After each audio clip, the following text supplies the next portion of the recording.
Comparison between the 18th century Shakespeare criticism and the 19th century Shakespeare criticism. The 18th century criticism is based upon rules and regulations, whereas the 19th century criticism observes no rules and regulations. Number 2.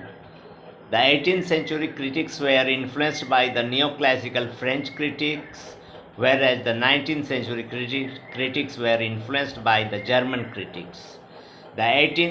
Number 3. The 18th century critics tried to find fault with Shakespeare in order to be convincing to the readers. The 19th century critics did not feel it essential to find fault in order to be convincing. Number 4.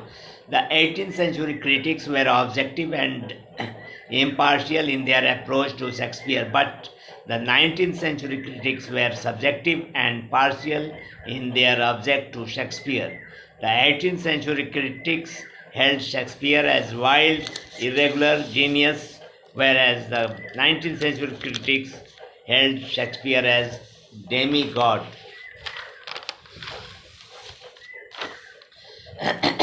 Number 6. The 18th century criticism is a balanced study of merits and demerits of William Shakespeare, whereas the 19th century criticism is full of praises for Shakespeare and exclamation for Shakespeare. Number 7. The 18th century criticism is a study of William Shakespeare from a greater distance, but the 19th century criticism is the study of Shakespeare from a closer quarter. Number 8.